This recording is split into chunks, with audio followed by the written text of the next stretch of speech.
So look, I just wanted to take well, I'm not going to spend 23 minutes talking, but I just wanted to take a moment to say that if you're struggling with alcohol and drugs, if you're watching this video by chance, yeah, I'm not the greatest cook. That's not what I'm on here for. I know some of my stuff looks burnt, or somebody said forked or borked, or I don't know what it was, but that's not what my channel's about. My channel is about the alcoholic and addict that's still suffering. That there is hope. There is a way out. There is life abundantly after drugs and alcohol. But you got to make that decision for yourself. Nobody can do it for you. Nobody can make you want to quit. Nobody can make you do anything. It has to come from you. You have to hit that 0 step, if you will, and say, I've had enough. I don't want to do this anymore. I'm tired. I'm so tired of this life. And be willing to do some things. Do some things that you haven't done before. Put away these preconceived notions that something's not going to work, because I was like that a long time. This ain't going to work. That ain't going to work. None of that's going to work. Until I said, you know what? Let me give it a shot, because my way's not working. I've been doing drugs and alcohol for the better part of my life, over 30 years.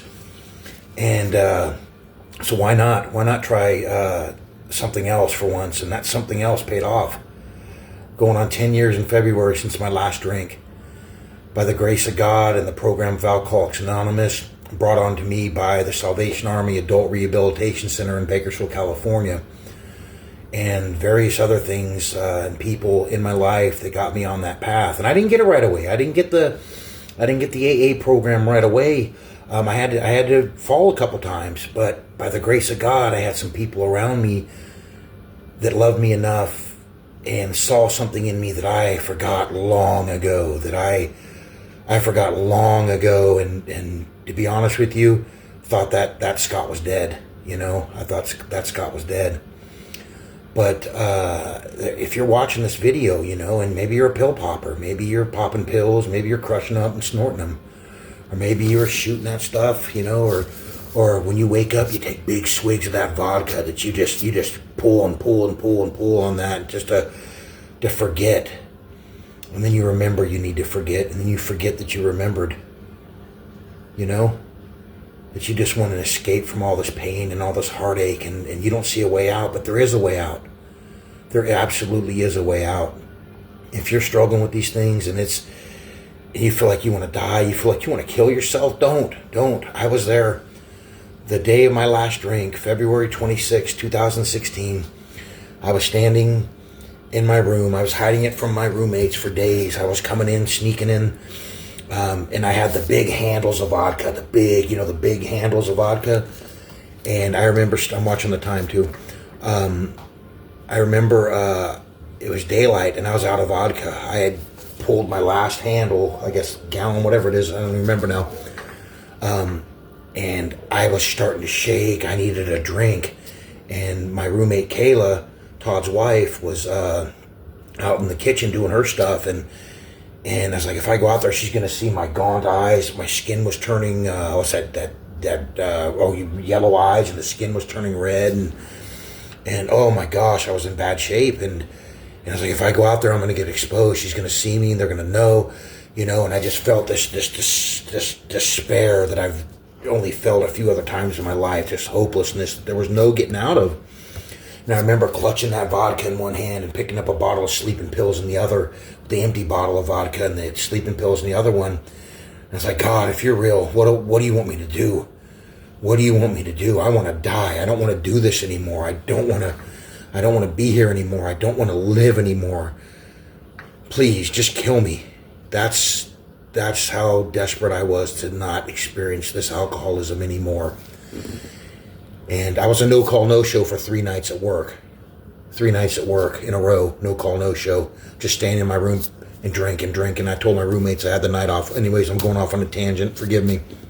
We tend to do that, alcoholics. Anyways, I'm holding that vodka and I'm holding those not painkillers, the sleeping pills. And I was, God, I need to know, what do you want me to do?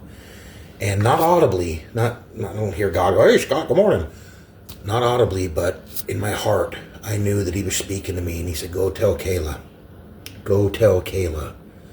And I dropped the bottle and put the pills down and went out there and told her. And then I went to the hospital for, I think, 48 hours, whatever it was. And they put me on a concoction of, I don't even know what it was, but so my heart wouldn't stop. That's how bad I was drinking. I would drink on night shift at Home Depot, shaking. I had to go down the door aisle and knock back a pint in one pull. And this is not a bragamony. This is how I drank, just to stop the shakes. I'd go back, knock back this pint, and come up to the Millworks desk, hit my energy drink, was it, whatever it was, a Monsters, those, and Bangs, and hit one of those real quick, and then, whoa, let's go, full of that alcohol vigor and ready to get the night on. And then a few hours later, I'm out there in my truck just crying and just, oh God, I don't want to do this anymore. I don't want to do this anymore. And I was in the hospital and messaged my boss, and he said, come in, work the night. And that night I gave all my money, before I went in and worked night shift, I gave all my money, all my change, everything to my roommates, Todd and Kayla, and said, I'm going to go buy a drink. You guys need to hold this for me, And so I went to work that night, worked and unloaded all the the kitchen countertops, and sweat and shake and just shaking like, and all I could think about all night is, I need a drink. No, I don't, just fighting that battle, that dilemma. And that morning, I just called him Duran, came in and talked to me up in the front, and I just started weeping bitterly. He's like, you want help? And I was crying. I was like, yeah, man, I need it. I'm going to die. I just want to die right now. Oh, it's making me sad right now talking about it. But that's where I was, and by the grace of God, he showed me grace and mercy and got me into an outpatient program through Home Depot, Care Solutions. And I started walking to AA meetings and outpatient treatments. And I think I did 90 days. I got my job back, and I haven't had a drink since. I worked the steps with sponsor, who worked the steps with his sponsor, who worked the steps with his sponsor. And all that baggage I've been carrying on me for years was cleaned up. If you're in that position, that incomprehensible, just unbelievable despair and hopelessness, it's a circle of hopelessness, and you want to talk to somebody, please don't do what I almost did. Reach out to me, message me on my thing, on my comment. You don't have to do that. There is hope. There is a way out. And I'm living proof, man. I mean, come on. Going on 10 years now. I'm sitting here making food. I don't need a bottle of vodka. I'm not taking pills. I don't need hey man, wow, any of that nonsense. I don't need that. I got something to fill that void. Excuse me. That void we all have. Every single one of us has that void inside us. We try to fill it with pornography. We try to fill it with sex. We try to fill it with food. We try to fill it with drugs. We try to fill it with alcohol. We try to fill it with power. We try to fill it with clout, the look at me's. We try to fill all that God-shaped hole we have inside us with everything but God. What else have you got to lose? Your misery's going to be there. The drugs will be there. The alcohol will be there. Anyway, so let's get back to cooking.